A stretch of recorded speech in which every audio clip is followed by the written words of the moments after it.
Let's start a very interesting topic which is coordinate geometry. आप familiar हो इसके साथ, आपने 9th क्लास में भी पढ़ा है कोऑर्डिनेट ज्योमेट्री, आपने 8th क्लास में इंट्रोडक्शन टू ग्राफ्स चैप्टर पढ़ा था। But as you know with every class your syllabus expanded है ना। तो 8th से थोड़ा 9th में लेवल बढ़ा। 9th में एक्चुअली कुछ था ही नहीं है ना, सिर्फ बेसिक इंट्रोडक्शन था।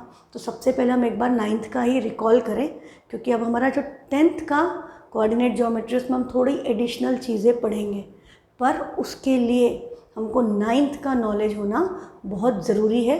क्योंकि जब हम क्वेश्चंस करेंगे तो हमें डायरेक्टली दे देंगे ओरिजिन है, point lies on X axis, point is on Y axis.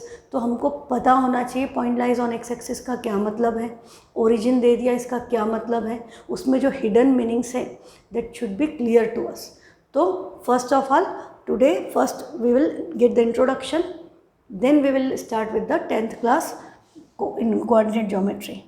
तो ये क्या है, ये आपको पता है कि this is a number line. यदि हमने एक एक्स एक्सिस एक नंबर लाइन ऐसे उठा ली कि ये 1 2 3, ये -1 -2 -3, एक नंबर लाइन ऐसे रख दी प्लेन पे, और एक नंबर लाइन को हमने ऐसे क्रॉस कर दिया कि दोनों के ज़ीरो कोइंसाइड करें, और इस पर भी 1 2 3 लिख दिया, तो इसको हम क्या कहते हैं, this is known as coordinate axis. This horizontal line is known as X axis, और जो वर्टिकल लाइन है बेटा उसको हम कहते हैं वाई एक्सिस। इस एक्सिस को बनाने से हुआ क्या, यदि मैंने ये मेरे पास प्लेन है और मैंने इसके ऊपर इस तरह से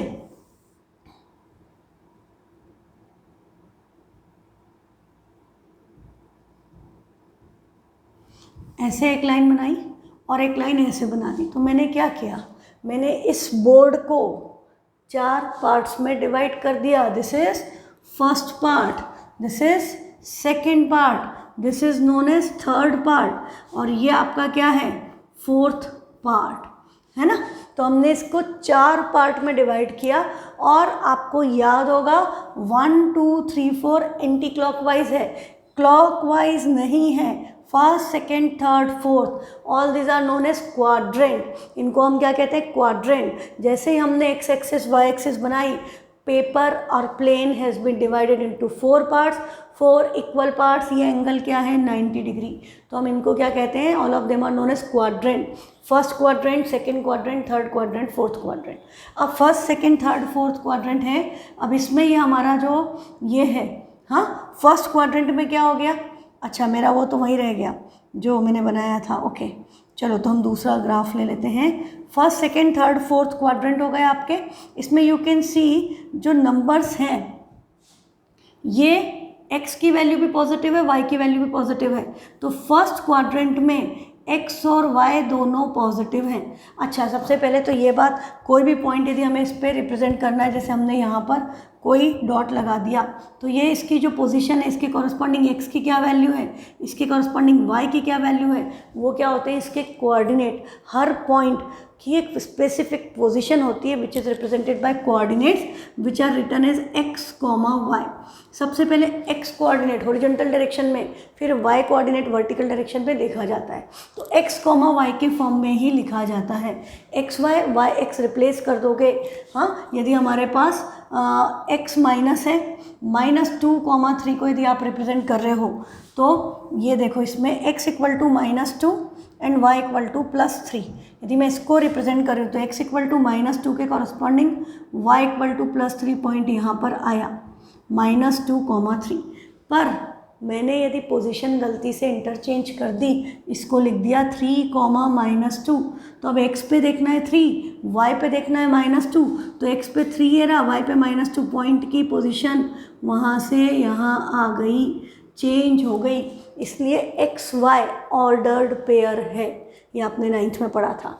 और x कोऑर्डिनेट को हम क्या कहते हैं, x कोऑर्डिनेट का एक और नाम है दैट इज एब्सिसा, है ना।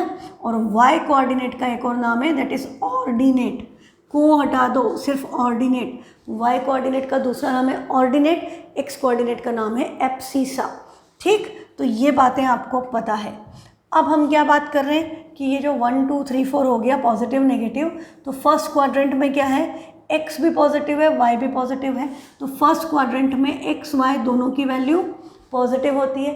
अब सीधे आप थर्ड क्वाड्रेंट में आ जाओ, x की वैल्यू भी नेगेटिव है, y की वैल्यू भी नेगेटिव है, तो थर्ड क्वाड्रेंट में दोनों नेगेटिव, फर्स्ट क्वाड्रेंट में बोथ पॉजिटिव, थर्ड क्वाड्रेंट में बोथ नेगेटिव। सेकेंड क्वाड्रेंट में यदि हम देखें तो x की वैल्यू तो माइनस है पर y की वैल्यू प्लस है, तो माइनस कॉमा प्लस।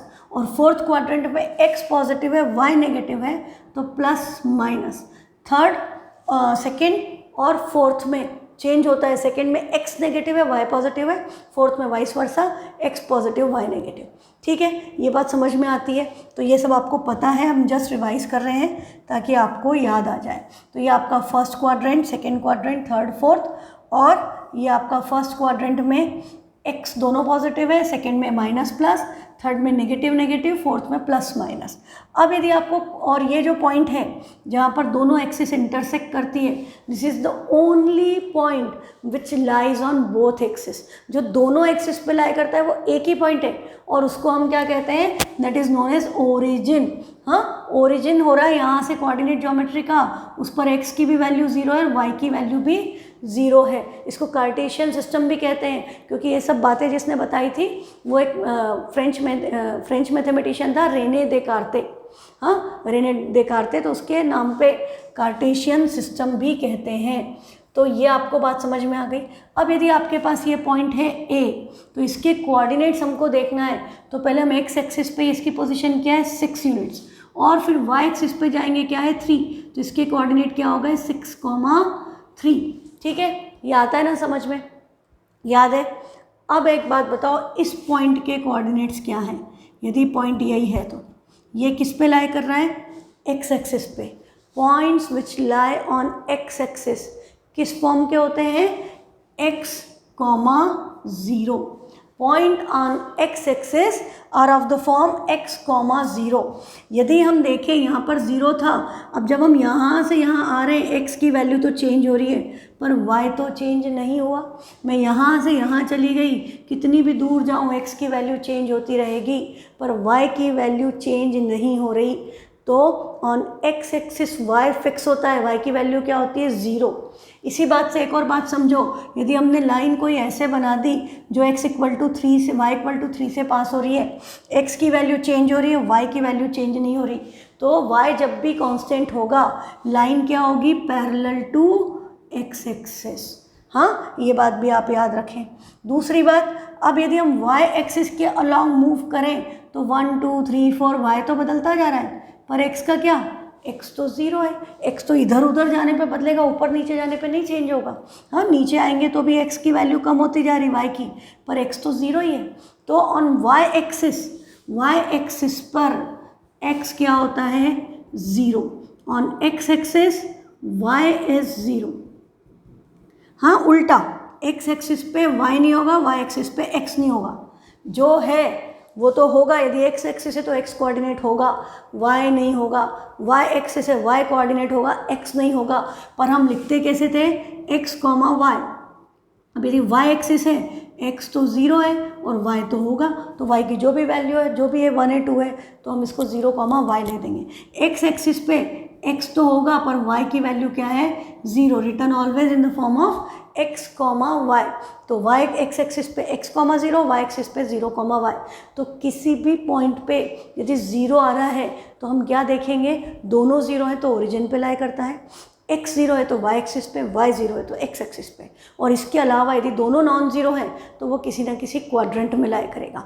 दोनों पॉजिटिव है, फर्स्ट क्वाड्रेंट, दोनों नेगेटिव है, थर्ड क्वाड्रेंट, x पॉजिटिव है, y नेगेटिव है, फोर्थ क्वाड्रेंट, x नेगेटिव है, y पॉजिटिव है, सेकेंड क्वाड्रेंट, है ना। ये बेसिक नॉलेज है। अच्छा, एक और बात, डिस्टेंस फ्रॉम x एक्सिस।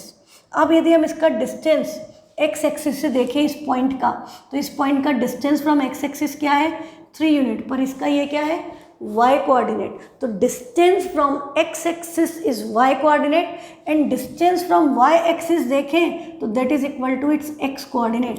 तो ये याद रखना, उल्टा होता है, distance from x axis y coordinate होता है and distance from y axis x coordinate होता है। ये सब इंफॉर्मेशन आपने 9th में पढ़ी थी, तो 10th में आपको बस शुरू में बता दी जाएंगी, उसके बाद सारे क्वेश्चंस में अपना ब्रेन यूज़ करना है। आपको ये सब रिटर्न नहीं होगा कि ये एक्स एक्सिस पे है मतलब क्या, ये आपको अपने आप समझना होगा। तो अब आपके पास इस पे बेस्ड कुछ क्वेश्चंस है। See figure and write the following coordinates of point P। You know how to write coordinates of point P। Can you locate point P? It is point P। कहाँ पर लाई कर रहा है ये? It is on y axis. y axis है तो x coordinate क्या होगा? 0, और y की वैल्यू क्या दिख रही है? 4, तो इसके कोऑर्डिनेट क्या होगा? 0,4। नेक्स्ट क्वेश्चन है abscissa of point Q। Abscissa means x coordinate point Q किसके ऊपर है? x एक्सिस पर। कितनी डिस्टेंस पे? 5 यूनिट्स पे। तो इसके कोऑर्डिनेट एब्सिसा पूछा है तो सिर्फ क्या लिखेंगे? 5 यूनिट्स। कोऑर्डिनेट्स पूछे होते तो क्या आता? 5,0। नेक्स्ट है the point identified by the coordinates -4,5। कहाँ लाई करेगा? x नेगेटिव है, y पॉजिटिव है, it will lie in second quadrant. तो you should look for second quadrant. Second quadrant में एक ही पॉइंट है, देखें x -4 है और y भी +4 है, यहाँ पर आना चाहिए। तो यहाँ पर आना चाहिए -4,5 यहाँ पर होगा, तो ये s की पोजीशन ये होगी, तब होगा the point identified by the coordinates -3 -6 दोनों negative, it will lie in third quadrant x -3 y -6 that is r। है सिंपल सी बात। नेक्स्ट है आपका from the given graph right the points whose ordinate 0। तो you should know what is an ordinate. हाँ, ordinate क्या होता है? y coordinate. किस किस का y कोऑर्डिनेट 0 है? y एक्सिस पे क्या है? t है और p है। इसके कोऑर्डिनेट लिखते हैं तो क्या होता है? 0, -3। इसका क्या होता है? 0, +3। दे आर रिफ्लेक्शन ऑल्सो, पर रिफ्लेक्शन अभी 10th में काम का नहीं है, नहीं तो मैं आपको मिरर इमेज भी बताती, but that is not useful. Abscissa 0 means x coordinate 0। ये रहा q, इसके कोऑर्डिनेट क्या हुआ है? -3,0। सॉरी, हाँ, -3,0। एब्सिसा 0 मतलब x कोऑर्डिनेट 0, ऑर्डिनेट 0 मतलब y कोऑर्डिनेट 0। ओके, मैंने रिवर्स बता दिया वहाँ पर। हाँ, एब्सिसा 0 मतलब x coordinate 0, x coordinate 0 y axis पे होगा, तो बेटा इसका आंसर t और p आएगा। और ऑर्डिनेट 0 मतलब y कोऑर्डिनेट 0, y कोऑर्डिनेट 0 किस पे होता है? x एक्सिस पे। तो ये q एंड n इनका ऑर्डिनेट 0 है। देखो मैंने गड़बड़ कर दी ना, तो q के कोऑर्डिनेट क्या है? -3,0, इसका y 0, n का 2,0, इसका भी y 0, इसका x 0 है, ये 0,3 है, ये 0, -3 है, तो इनका x coordinate that is abscissa 0 है। एब्सिसा -3, एब्सिसा -3 किधर होगा? इधर। तो एब्सिसा -3 एक तो q का है और एक r का है। फिर है ऑर्डिनेट -4, y कोऑर्डिनेट -4, तो y कोऑर्डिनेट -4 किसी का भी नहीं है, वहाँ पर कुछ लिखा ही नहीं है। ठीक है, सिंपल कंसेप्ट। तो अब आप सीख गए हो। तो अब हम 2-3 क्वेश्चन और हैं इस पे based. Ordinate of all points on the x axis. x axis पे हर कोऑर्डिनेट का पॉइंट का ऑर्डिनेट क्या होता है? y coordinate is 0। Ordinate means y coordinate. The coordinates of any point on the x axis. कोई भी पॉइंट x एक्सिस पे है तो उसके कोऑर्डिनेट किस फॉर्म के होंगे? x, 0 के फॉर्म में होंगे। नेक्स्ट है इफ y कोऑर्डिनेट पॉइंट का 0 है तो पॉइंट कहाँ लाया करेगा? y कोऑर्डिनेट 0 है तो वो हमेशा x एक्सिस पर लाया करेगा। हाँ, सेम बात अलग अलग तरह से पूछ ली गई। अब 1 मार्क के क्वेश्चन आएंगे MCQ, तो क्या पता इनमें से भी कुछ आ जाए। The perpendicular distance of the point P 3,4 from y axis. ये क्वेश्चन तो 1 मार्क का 10th में भी बनता है। इसका डिस्टेंस y एक्सिस से पूछा है। डिस्टेंस फ्रॉम y एक्सिस किसके इक्वल होगा? उल्टा कर दो, x कोऑर्डिनेट। x कोऑर्डिनेट कितना है? 3, तो आंसर क्या आएगा? 3 यूनिट्स। ठीक है। नेक्स्ट है if the point lie on y axis. ये सब पॉइंट y एक्सिस पे, तो y एक्सिस पे क्या 0 होना चाहिए? x, तो x 0 होना चाहिए। यहाँ पर a लिखा है तो a की वैल्यू क्या हो गई? 0। ये इन्होंने 3.9 में इसीलिए देते थे ताकि आपको यदि याद नहीं हो तो आपको पता चल जाए कि सब में x 0 है, तो यहाँ भी x 0 होना चाहिए। नेक्स्ट है the perpendicular distance of point P from x axis. x axis से डिस्टेंस मतलब y कोऑर्डिनेट मतलब 4 यूनिट्स, है ना। नेक्स्ट है if x is not equal to y then xy is not equal to yx। यदि x y के इक्वल नहीं है तो xy yx के इक्वल नहीं है, पर यदि x और y आपस में इक्वल हो तो इसमें से कौन सी कंडीशन सेटिस्फाई होगी? इसका मतलब यदि x 2 है तो y भी 2, मतलब xy yx can be interchange with the same sign, this condition will be satisfied. तो I think the concepts from class 9th are clear now. तो लेट्स प्रोसीड विथ इन आपका 10th का coordinate geometry. तो यही सब बातें यहाँ पर लिखी है. हाँ, अब उन्होंने आपको बोला है कि ये पॉइंट्स को प्लॉट करो. करें क्या? चलो ट्राई कर लेते हैं.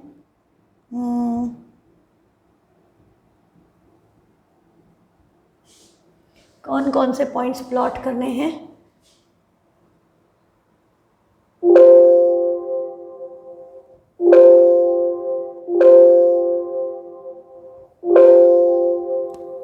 एक second.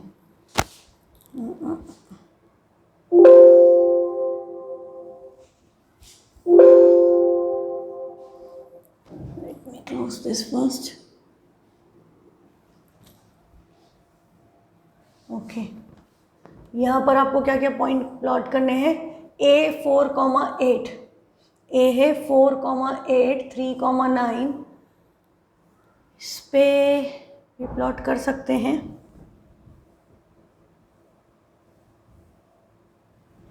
A is 4,8. Pencil dark और शार्प होनी चाहिए. x equal to 4, y equal to 8. x equal to 4 के कॉरस्पॉन्डिंग y इक्वल टू 8 यहाँ पे कहीं आपका a है. फिर आपका b है 3,9, x इक्वल टू 3 और ये 9, तो ये आपका हो गया b. फिर c है 3,8, x इक्वल टू 3 पर 8, यहाँ पर आ गया c. फिर नेक्स्ट है d 1,6, x equal to 1, y equal to 6, this is your d. फिर है e 1,5, e is x equal to 1, y equal to 5. फिर f है 3,3, x equal to 3, y equal to 3, this will be f. Next है g, x equal to 6, y equal to 3, यहीं पर आएगा. फिर h है 8,5, x equal to 8, y equal to 5, h. k है i है 8,6, 8,6. फिर क्या बोला है? j 6,8, 6,8, 6,8, 6,8 हमने पहले नहीं बनाया क्या? 4,8 था. हाँ, तो ये 6,8 ये आपका j हो गया. फिर to k 6,9, 6,9 k. l 5,8, l 5,8, x equal to 5,8.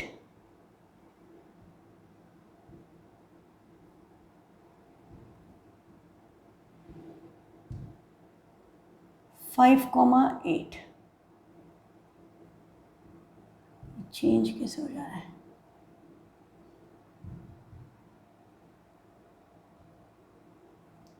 L था ना, HIJK L. अब बोल रहा है देन ज्वाइन द पॉइंट्स. अच्छा, पहले इन सबको ज्वाइन करूँ मैं, तो चलो अब थोड़ा सा पतला करके करते हैं. A से B, B से C, C से D, D से E, F, G, H, I, J, K, L. क्या शेप बन गया? और क्या बोला था? Join the points to A. इसको A से, ठीक है, ये इस तरह का कार्टून जैसा बना दिया हमने. अब बोल रहा है then join the points,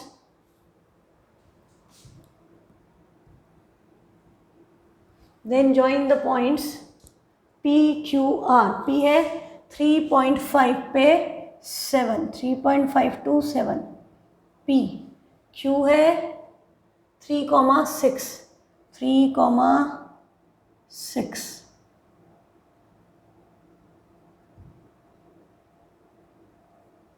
to R 4,6.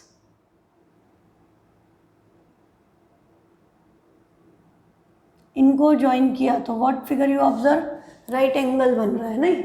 और बोल रहा है और इसको ज्वाइन कर दे तो ट्राइंगल बन गया, राइट ट्राइंगल बन गया, this will B right triangle. और ऐसे ही कुछ कुछ बनाने का बोल रहा है, तो आप करके देख लेना व्हाट पिक्चर यू गॉट.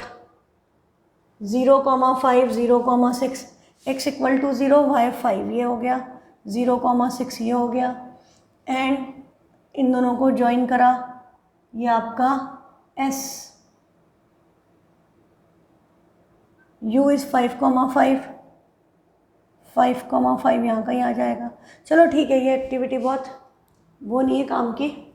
तो मतलब यू कैन सी दैट आपको बहुत सारे डिफरेंट शेप्स मिल रहे हैं, तो कोऑर्डिनेट ज्योमेट्री यूज़ करके हम डिफरेंट शेप्स और उनसे रिलेटेड चीज़ें कर सकते हैं।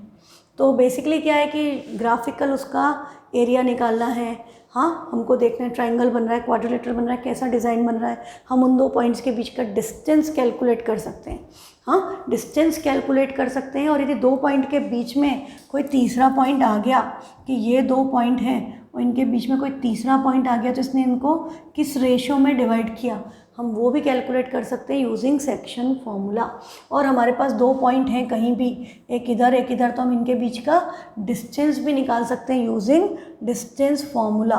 तो यहाँ पर हमको, और दूसरा हमने लीनियर इक्वेशन का ग्राफ, हमारे जो हमने पॉइंट्स को ज्वाइन किया, we got lot of lines. तो लाइंस किससे बनती थी? लीनियर इक्वेशन के ग्राफ से। कर्व किससे बनता था? क्वाड्रेटिक पोलिनोमियल के पैराबोला के ग्राफ से, ना। क्वाड्रेटिक पोलिनोमियल को जब ड्रॉ करते थे, we used to get a parabola. तो इन सब शेप्स का जो, because of this coordinate geometry is widely applied, it helps us to study geometry using algebra and understand algebra with the help of geometry. हाँ, because of this coordinate geometry is widely applied in various field such as physics, engineering, navigation, seismology and art. जो अपन Google navigation use करते हैं, आपको उस पर भी question आएंगे कि दो पॉइंट्स के कोऑर्डिनेट्स दे दिए, हाँ, then you can calculate distance between them. तो वही सब है। तो इस चैप्टर में हम इस सब के बारे में पढ़ेंगे। तो सबसे पहले हमारा जो इम्पोर्टेंट चीज़ है वो है डिस्टेंस फॉर्मूला। तो what is a distance formula?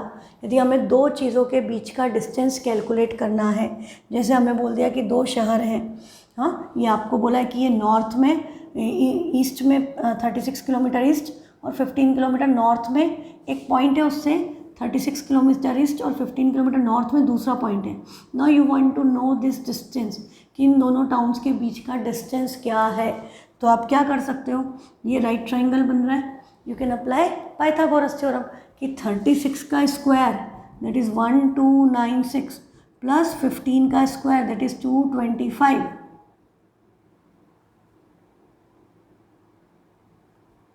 1521 है ना। 1521 का स्क्वायर रूट निकालोगे तो आपको पता चल जाएगा कि ये डिस्टेंस कितना है ना। 1521 परफेक्ट स्क्वायर है किसी का, 1521, 3 से करेंगे, 3 3 जा 9 बचेगा, 6 3 + 3 6, ऊपर से आ गया आपका 1521 621। अब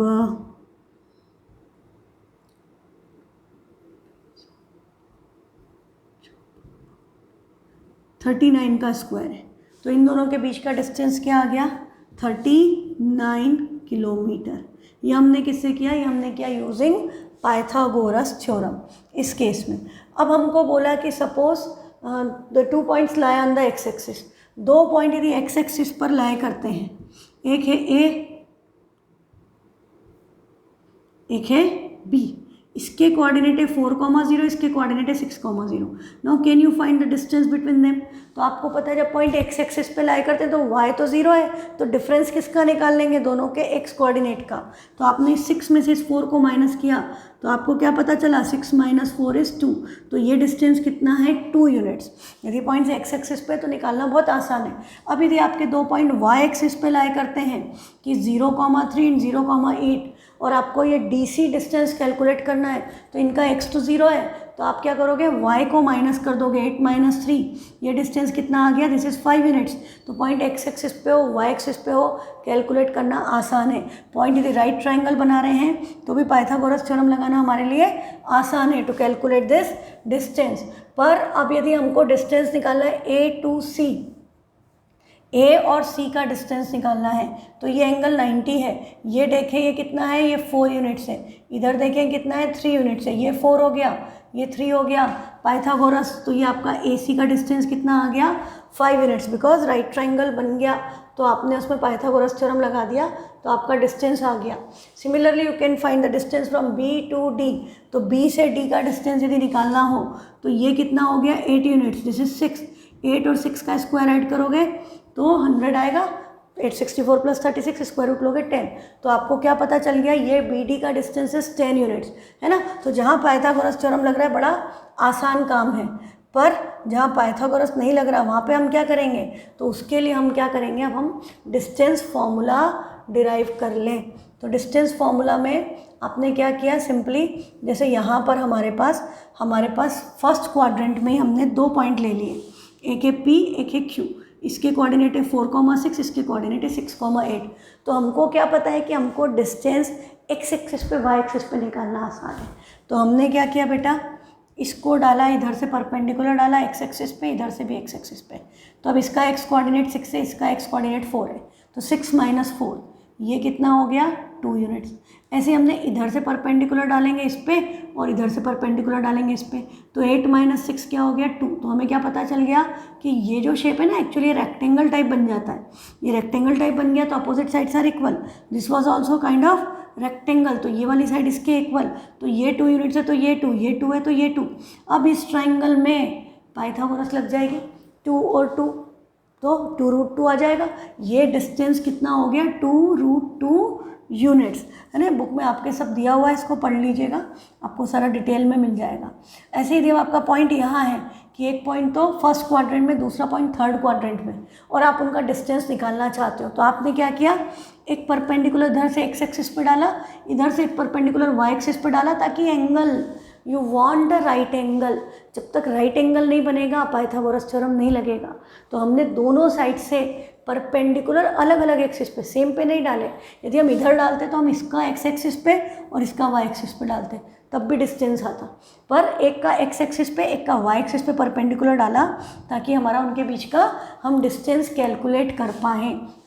अब इसके कोऑर्डिनेट क्या है 6,4, तो इसका y क्या है, इसका y 4 है और इसका y क्या है 3 माइनस 3, तो ये 4 यूनिट्स और ये माइनस 3, तो ये डिस्टेंस कितना हो गया 4 + 3 दैट इज 7। हाँ, और इसका x है -5, इसका x है 6, हाँ इसके कॉरस्पॉन्डिंग x है 6, इसका है -5, तो इधर से 5 यूनिट्स और ये 6। Distance is a scalar quantity, distance में डायरेक्शन मैटर नहीं करता, नेगेटिव भी ऐड होगा, तो 6 + 5 ये हो गया 11, ये 7 ये 11। अब पाइथागोरस लगा दो, 121 + 49 170, तो आंसर क्या आएगा √170 यूनिट्स। ये जो डिस्टेंस है ये √170 यूनिट्स हो गया। ठीक, अब हमको इसको काम को जनरलाइज करना है, तो हमने अच्छा एक इम्पॉर्टेंट सूचना, एग्ज़ाम पॉइंट ऑफ व्यू से इम्पॉर्टेंट नहीं है ना, एग्ज़ाम में आपके नहीं आएगा, पर एक बार पढ़ लेना अच्छा रहता है, तो आपको कई लोगों को इंटरेस्ट भी होता है कि आया कैसे। हाँ, तो उस पर्पज़ से हम इसको एक बार पढ़ लेते हैं, उसके बाद से फॉर्मूला याद रखना है मेनली आपको। तो यहाँ पर अब हमने क्या किया बेटा, अब हमारे पास 2 पॉइंट है P एंड Q, इसके कोऑर्डिनेट है x1 y1, इसके कोऑर्डिनेट है x2 y2, और अब हमको इनके बीच में डिस्टेंस निकालना है। तो हम करेंगे वही जो अभी तक कर रहे थे, पर हमारा अब क्या आ जाएगा x1 y1 x2 y2 के टर्म में फॉर्मूला डिराइव हो जाएगा, that will be known as distance formula, जिसकी बहुत सारी एप्लीकेशंस हैं। तो हमने क्या किया, हमने अभी भी यहाँ से x एक्सिस पे परपेंडिकुलर, इधर से x एक्सिस पे परपेंडिकुलर, तो इसका x कोऑर्डिनेट कितना हो गया x2, इसका x कोऑर्डिनेट कितना हो गया x1, तो ये डिस्टेंस RS कितना होगा x2 - x1 होगा। इनका डिफरेंस वो 6 और 4 होते थे तो 2 हो जाता था, वैल्यू है तो यही रहेगी। और आपको क्या पता है RS और PT इक्वल है, so this is equal to PT equal to x2 - x1। आपने इसकी वैल्यू निकाल ली कि इसकी वैल्यू तो x2 - x1 है। अब हम क्या करेंगे, हम इधर से भी परपेंडिकुलर इस पे डालेंगे और इस पे डालेंगे, तो इसका y कोऑर्डिनेट क्या हो गया, जो इसका था दैट इज़ y2, इस पॉइंट का y कोऑर्डिनेट क्या हो गया, जो इसका था दैट इज़ y1। तो ये डिस्टेंस कितना हुआ y2 - y1, और आपको पता है ये दोनों आपस में इक्वल है, तो ये डिस्टेंस भी क्या हो गया y2 - y1। अब आपको क्या करना है, आपको तो पाइथागोरस थ्योरम लगाना है, मतलब इसका स्क्वायर प्लस इसका स्क्वायर इनटू स्क्वायर रूट। तो हमको यदि डिस्टेंस बिटवीन पी क्यू निकालना है तो अंडर रूट में क्या आ गया, x2 माइनस x1 का square plus y2 minus y1 का होल स्क्वायर। यही आपका डिस्टेंस फॉर्मूला है। डिस्टेंस फॉर्मूला क्या है कि दोनों के x कोऑर्डिनेट का डिफरेंस, हाँ, दोनों के x कोऑर्डिनेट का डिफरेंस और दोनों के y कोऑर्डिनेट के डिफरेंस का स्क्वायर सम करके अंडर रूट ले लो, ठीक है। तो this is your distance formula. ये आपका फर्स्ट फॉर्मूला है जो आपको बिल्कुल अच्छे से याद रखना है। हाँ, सिर्फ आपके 3 फॉर्मूले ही आएंगे, एरिया हट चुका है, तो distance formula, mid point formula and section formula, that's it. तो डिस्टेंस फॉर्मूला क्या बन गया, x2 माइनस x1 का square plus y2 minus y1 का स्क्वायर।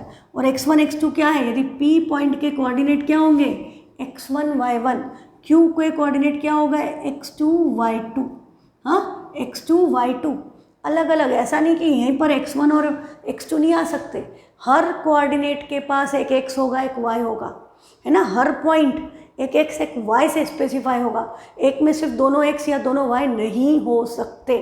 क्लियर है। तो x और y आएगा, x1 के साथ y1, x2 के साथ y2, सिंपल बात। अब एक बात देखो कि यदि मैं इस फॉर्मूले में इसको उल्टा लिख दूँ, x1 माइनस x2 लिख दूँ और y1 माइनस y2 लिख दूँ, तो क्या आंसर चेंज होगा? नहीं होगा। क्यों नहीं होगा? क्योंकि हम इनका डिफरेंस निकाल करके उसको स्क्वायर कर रहे हैं। तो जब भी डिफरेंस यदि प्लस हो या माइनस हो, square will be always positive. और देखो एक सिंपल सी बात आपको याद हो, a माइनस बी का होल स्क्वायर क्या होता है बेटा, a square plus b square minus 2ab, right. और मैं b माइनस a का होल स्क्वायर लिख दूँ तो भी क्या होगा, b square plus a square minus 2ab। There is no difference, same identity. तो इसलिए x2 माइनस x1 लिखो या x1 minus x2, y1 minus y2 लिखो, दैट इज सेम। पर यदि आपने इधर x2 माइनस x1 लिखा है तो उधर y2 माइनस y1, ये नहीं कर सकते, तो इधर x1 माइनस x2 उधर y1 माइनस y2, सेम होना चाहिए। ये नहीं कि इधर तो 2 1 लिख दिया उधर 1 2 लिख दिया तो गड़बड़ हो जाएगी, ये बात ध्यान रखना।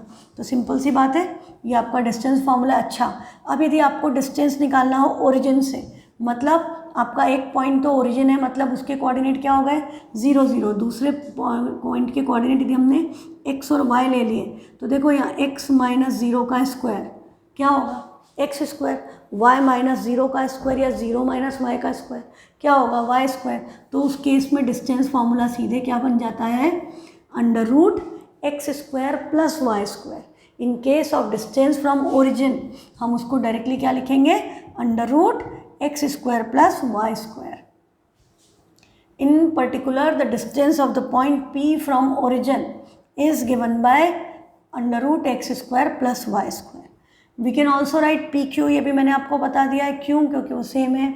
अब आपका एग्जाम्पल नंबर 1, एग्जाम्पल नंबर 1 क्या कह रहा है कि do the points form a triangle, if so name the type of triangle form. अच्छा, आप डिस्टेंस फॉर्मूला पे क्वेश्चन कैसे आएंगे, आपको कुछ पॉइंट्स के कोऑर्डिनेट्स दे दिए, अब आपको पूछा ट्राइंगल बन रहा है क्या, ट्राइंगल बनने की कंडीशन क्या है साइड्स की टर्म में, हम यहाँ पर डिस्टेंस निकाल सकते हैं। यदि हमारे पास ए बी सी के कोऑर्डिनेट्स हैं तो हम डिस्टेंस फॉर्मूला की हेल्प से तीनों sides, it is A B C A C, हाँ, ए बी सी, यदि हमको इनके कोऑर्डिनेट दिए हैं 3, 2, -2, -3 एंड 2, 3, तो हम क्या कर सकते हैं, हम डिस्टेंस फॉर्मूला से A B C and A C calculate कर सकते हैं। We can calculate the distances.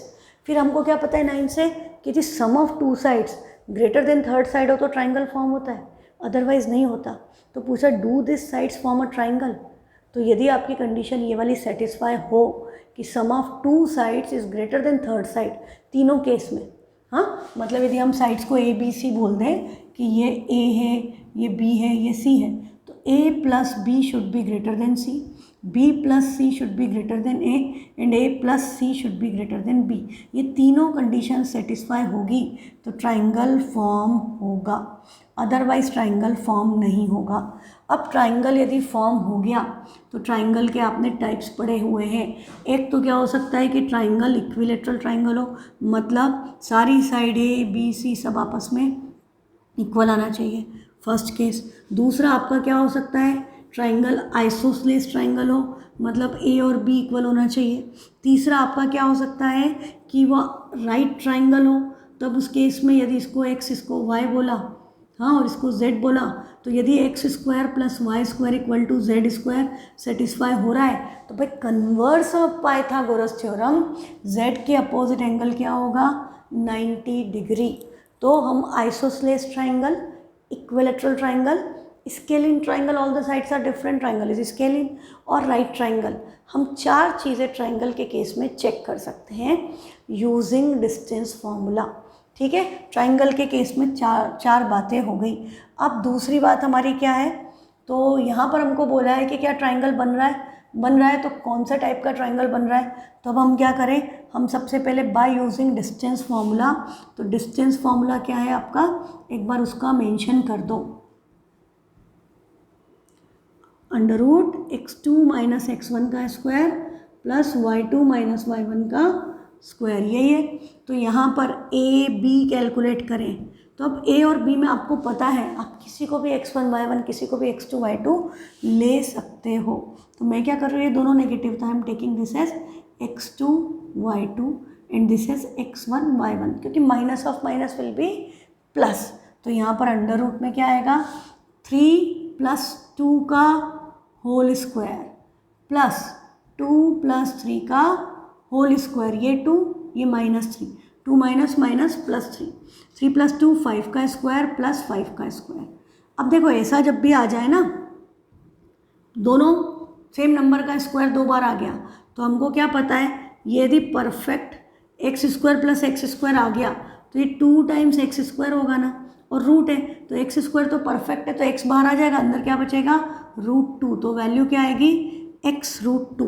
तो यहाँ पर वैल्यू क्या आएगी, यदि मैं इसको 25 प्लस 25 लिखकर 50 लिखूँ, फिर 50 को ब्रेक करूँ 25 2 और 5√2 लिखूँ, इसकी बजाय मैं ये कंसेप्ट लगा के डायरेक्टली 5√2 लिख सकती हूँ। तो ये बड़ी इंपॉर्टेंट बात है, ये ट्रिक है, इसको याद रखें।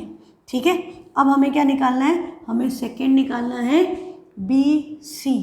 तो BC के लिए अब चॉइस पूरी आपकी है, हाँ, इंटायरली, कि आप किसको x1 y1 किसको x2 y2 लेते हैं। तो अब सपोज मैंने पॉजिटिव वाले को ही ले लिया, तो अंडर रूट में क्या होगा, ये मेरा x2 y2 है, तो 2 प्लस 2 4 का स्क्वायर प्लस 3 प्लस 3 6 का स्क्वायर, 4 का स्क्वायर 16, 6 का स्क्वायर 36, ये नंबर सेम नहीं है, हाँ अलग अलग हैं, तो 16 प्लस 36 कितना हो गया, 2 प्लस 2 4, 3 प्लस 3 6, 52, √52, 26 2 मतलब 13 4 मतलब 2√13 हम इसको लिख सकते हैं। ये 13 4 52 होता है, 2 परफेक्ट स्क्वायर आ गया बाहर, 2√13 BC की वैल्यू आ गई। अब हम क्या कैलकुलेट करें, AC। तो AC के लिए रूट में क्या आएगा, आप कुछ भी ले सकते हो, है ना। अब 3 माइनस 2 ऊपर ही कर लेते हैं। अब यदि हम AC निकाल रहे हैं तो हमने यदि इसको x2 y2, मैंने यहाँ y1 लिख दिया, x2 y2 है x1 y1, तो इसको x1 y1 ले लिया, तो डायरेक्ट कर सकते हो 3 माइनस 2 का स्क्वायर प्लस 2 माइनस 3 का होल स्क्वायर और ऊपर रूट, 3 माइनस 2 1, 1 का स्क्वायर 1, ये भी -1 माइनस 1 का स्क्वायर 1, तो आंसर क्या आ गया, √2। तो इसकी वैल्यू आई √2, इसकी वैल्यू है 5√2 और उसकी वैल्यू है √2√13, तो 5√2। अब इसमें क्या करना पड़ेगा, इसमें आपको वैल्यूज़ निकालनी पड़ेंगी डेसिमल्स में। You need to check it in decimals कि ट्राइंगल बन रहा है कि नहीं बन रहा है ना। तो ये सारी वैल्यूज़ डेसिमल में आप निकालोगे, क्योंकि बिना डेसिमल के काम नहीं चलेगा। यहाँ पर हम चेक ही नहीं कर पाएंगे ना ऐड करके क्या आ रहा है, तो यहाँ इन्होंने किया हुआ है, हम टेकिंग दोज वैल्यूज़। तो √2 की वैल्यू 1.41 होती है, उसको इन्होंने 5 से मल्टीप्लाई करके ये निकाल लिया, √13 की वैल्यू से मल्टीप्लाई किया, √2 1.41।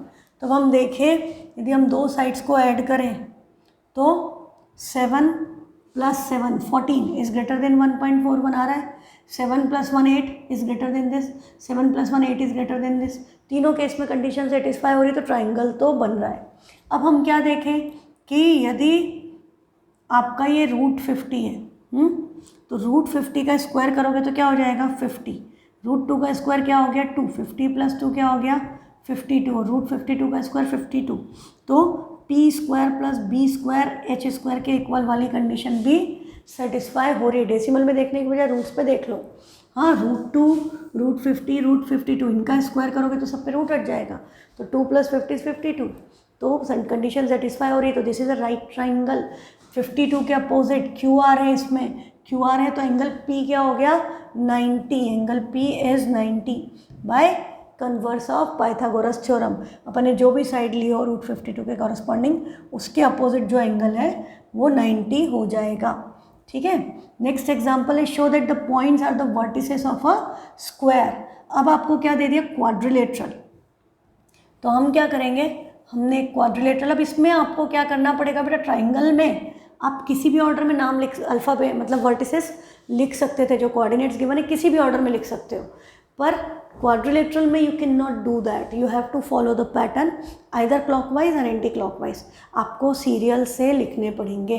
यदि आपने उल्टा सुल्टा लिख दिया कि एक इधर लिखा है, किधर लिखा है, किधर लिखा है, किधर लिखा, तो सारा क्वेश्चन रॉन्ग हो जाएगा। हाँ, अब यदि मैंने ABCD ऐसे जाऊँ या ABCD ऐसे जाऊँ या यहाँ से शुरू कर दूँ, कोई प्रॉब्लम नहीं है, कहीं प्रॉब्लम नहीं है। पर आपने एक बनाया, पॉइंट्स आप ऑर्डर में लिख दो 1,7, 4,2, -1, -1 एंड -4,4, ये आपके कोऑर्डिनेट्स हैं।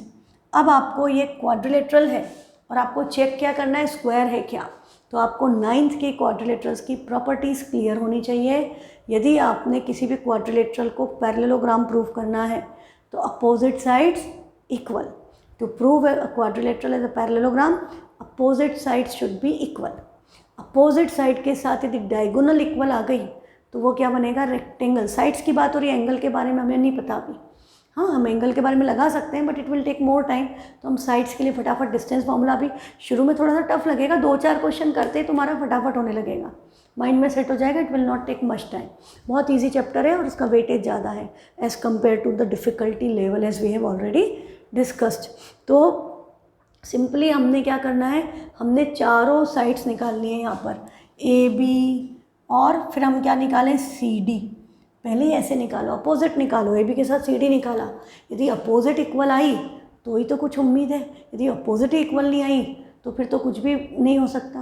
तो AB निकाला, CD निकाला, फिर हमने क्या निकाला, BC एंड AD। अब यदि अपोजिट साइड्स इक्वल आ गई तो भाई पैरेललोग्राम है तो रेक्टेंगल भी हो सकता है। तो रेक्टेंगल में एक्स्ट्रा प्रॉपर्टी क्या है कि डायगोनल्स आर इक्वल। तो हम क्या करेंगे, इसके लिए AC एंड BD की वैल्यू भी निकालेंगे। तो यदि ये इक्वल है कि AB CD के इक्वल, BC AD के इक्वल, हाँ, और ये इक्वल नहीं हो तो वो पैरेललोग्राम होगा। पर यदि ये भी इक्वल हो डायगोनल्स, तब उस केस में वो क्या होगा, रेक्टेंगल होगा। ठीक है, ये 2 केस। तीसरा केस, यदि सारी साइड इक्वल है कि AB BC CD AD सब इक्वल हैं और डायगोनल्स इक्वल नहीं हैं and diagonals are not equal, तो वो क्या बनेगा, रोम्बस। और यदि सारी साइड इक्वल है और डायगोनल्स भी इक्वल हैं तब वो क्या बनेगा, स्क्वायर, है ना। या हम क्या कर सकते हैं, सारी साइड इक्वल और एक एंगल 90, तो भी हम स्क्वायर प्रूव कर सकते हैं। तो एंगल 90 के लिए आपको कन्वर्स ऑफ पाइथागोरस यूज़ करना पड़ेगा। तो ये सारा कंसेप्ट क्लियर होना चाहिए। तो अब हम क्या करें, हम यहाँ पर मैं कुछ पार्ट्स कर देती हूँ, बाकी आप ट्राई कीजिएगा। AB, अब देखो ये पूरी तरह से तुम्हारी मर्ज़ी, एक बार बाय डिस्टेंस फॉर्मूला करके फॉर्मूला मेंशन करो। अब वैल्यूज़ देके आपकी मर्ज़ी, आप किसको आगे किसको पीछे लिखना चाहते हो। अंडर रूट में सीधे क्या हो गया, 4 - 1 का स्क्वायर प्लस 2 - 7 का स्क्वायर। मैंने इसको x2 x1, इसको x2 y2, इसको x1 y1 ले लिया। हाँ, लिख इसलिए नहीं रहे हैं क्योंकि हर पार्ट में वो चेंज होगा, और डिस्टेंस फार्मूला में हम simply x1 x2 x1 y1 लिखते हैं, पर यहाँ पर आपके पास 4 है तो x1 y1 x2 y2 x3 y3 x4 y4, so it will be complicated, so I am not writing. 4 - 1 3 का स्क्वायर प्लस 2 - 7 -5 का स्क्वायर, 3 का स्क्वायर भी 9 है, 5 का स्क्वायर 25, माइनस हो या प्लस, रूट स्क्वायर हो रहा है, हाँ होल स्क्वायर हो रहा है तो प्लस ही हो जाएगा, तो इसकी वैल्यू क्या आ गई √34। अब हम निकाल रहे हैं CD, तो CD में -4 + 1 या -1 + 4 का स्क्वायर प्लस इधर भी -1 + 4 का स्क्वायर, -1 + 4 -1 -4 होगा, ये उधर प्लस है ना तो वो माइनस हो जाएगा, साइन का ध्यान रखना बेटा। तो -1 -4 हो गया, तो ये क्या हो गया, अंडर रूट भी आएगा, -1 + 4 = 3, 3 का स्क्वायर 9, -1 - 4 = -5, -5 का स्क्वायर 25। अब पहली बार करने में टाइम लगा, अब दूसरे में आपको पता है वैल्यू सेम आ गई, तो ये वाली साइड इसके इक्वल आ गई। तो what we are required to check the other pair of opposite side first, तो हम AD कैलकुलेट करेंगे, तो अंडर रूट, अब देखो डायरेक्टली हो जाएगा 1 + 4 दैट इज 5 का स्क्वायर एंड 7 - 4 दैट इज 3 का square. Now you can directly right this is √34, ये भी इक्वल आ गई इसके। अब हमको क्या है, BC कैलकुलेट करना है, तो अंडर रूट 4 + 1 5 का स्क्वायर एंड 2 + 1 3 का स्क्वायर दैट इज अगेन √34। चारों साइड्स इक्वल है तो रोम्बस होता है, स्क्वायर नहीं होता। अभी हमें क्या चेक करना पड़ेगा, डायगोनल के बारे में क्या ख्याल है, तो let's check the diagonals. AC तो -1 और ये 1 प्लस है, साइन चेंज होगा, माइनस हो जाएगा, या 1 + 1 2 का स्क्वायर प्लस 7 + 1 8 का स्क्वायर, तो अंडर रूट 4 + 8 का स्क्वायर 64, √68, हाँ √68 आ गया। अब हम BD कैलकुलेट करें तो 4 + 4 8 का स्क्वायर प्लस 2 - 4 -2 का स्क्वायर भी प्लस 2 का स्क्वायर हो जाएगा, तो इसकी वैल्यू भी क्या आ गई √68। प्रॉपर रीज़न लिखेंगे, since all the sides are equal and diagonals are equal, value भी all sides are equal to √34, diagonals are equal to √68, so ABCD is a square, है ना। इस तरह से पूरा स्टेटमेंट लिखना है। तो आज की क्लास हमारी ओवर, कल हम आगे एग्जाम्पल 3 से कंटिन्यू करेंगे, but you should try this exercise, it's very simple, हाँ बहुत आसान है। बस साइन कॉपी, एक तो नंबर वैल्यू कॉपी करते वक्त ध्यान रखना, वैल्यू और साफ़ सुथरा लिखना, लिखने में गड़बड़ कर दी तो पता नहीं चलता, वो वैल्यू, एक वैल्यू गलत कॉपी की सारा का सारा क्वेश्चन गलत हो जाएगा। जस्ट एक नेगेटिव साइन नहीं कॉपी किया या नहीं था और आपने लगा दिया, सारा गड़बड़ हो जाएगा बेटा। तो be very careful while copying the values, साफ़ सुथरा आराम से तसल्ली से काम करो। दूसरा, जब रूट के अंदर हम साइन चेंज होंगे उसमें गड़बड़ नहीं करना, ठीक है। बाकी तो सिंपल चैप्टर है, बहुत इजी है, you will enjoy doing coordinate geometry. तो सी यू टुमारो, थैंक यू।